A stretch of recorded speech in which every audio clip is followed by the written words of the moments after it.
je dois dire que créer un Sénat au Burkina Faso est inutile. Non, pour moi, le Sénat ne peut pas contribuer à la démocratie au Burkina Faso. Dans un pays pauvre comme le Burkina Faso, je ne vois pas la nécessité quand même du Sénat. Et moi, je crois que si c'était quelque chose quand même, quand on voulait instaurer à l'intérêt du peuple, je pouvais comprendre. Mais moi, je crois que le Sénat, ils sont en train d'instaurer le Sénat à l'intérêt de partir au pouvoir, juste pour pouvoir s'intégrer là-bas. Et nous aussi, si tu vois que nous sommes sortis ici aujourd'hui, c'est pour dire non au pouvoir à vie. Nous n'en voulons pas ça. Quand tu vas faire quelque chose, il faut réfléchir d'abord. Et il faut consulter le peuple. Voilà, vous ne pouvez pas imposer quelque chose au peuple. Il faut les proposer. Si le peuple est d'accord, il n'y a pas de problème. Voilà, il ne faut pas faire les choses à tes propres intérêts. Quand même, il faut que tout le monde en profite. Voilà, moi je crois que c'est ça. C'est superflu dans la mesure où au Burkina Faso, nous n'avons pas besoin de Sénat pour consolider la démocratie. Premièrement, la raison qui a été invoquée, ou l'une des raisons qui a été invoquée pour justifier la création du Sénat, c'est que le Sénat visera à représenter toutes les couches sociales burkinabées.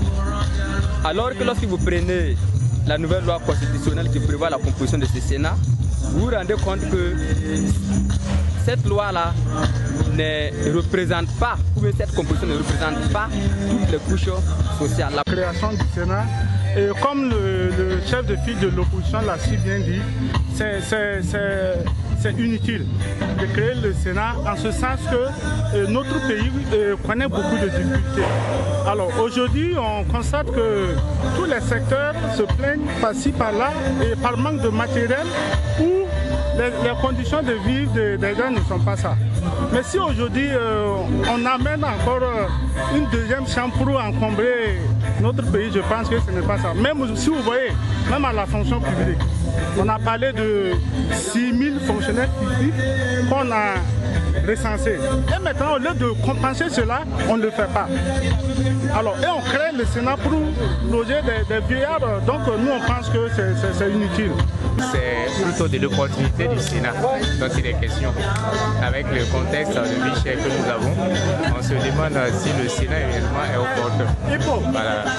Si nous avons assez d'argent pour financer cela, je pense qu'on a également assez d'argent, ça veut dire, pour financer les revendications citoyennes, tout simplement. Deuxième chose, c'est que lorsque vous prenez la composition de ce Sénat, on dit qu'il y aura des représentants de la chefferie coutumière et traditionnelle, autrement dit des chefs coutumiers.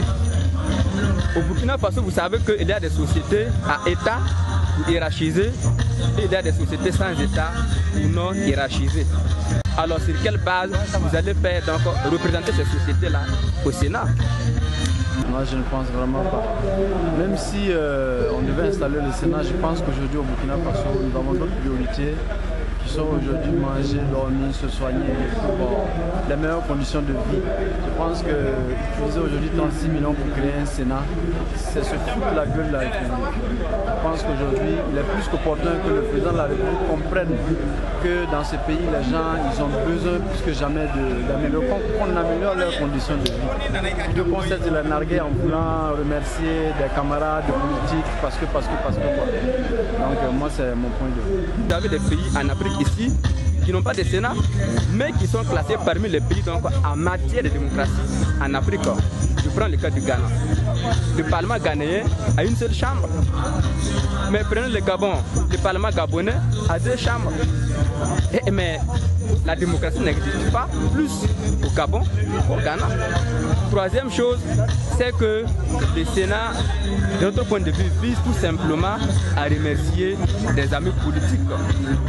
Quatrième chose, c'est que nous pensons que le Sénat burkinabé vise tout simplement à faciliter la succession et l'éternisation du pouvoir de Blaise Compaoré. Parce que aujourd'hui, quand vous prenez l'Assemblée nationale, avec l'évolution, avec la conscientisation, ainsi de suite, avec le changement de mentalité, il n'est pas évident que Blaise Compaoré, en voulant mourir l'article 37, va avoir la majorité à l'Assemblée nationale, même si le CDP a 70 députés.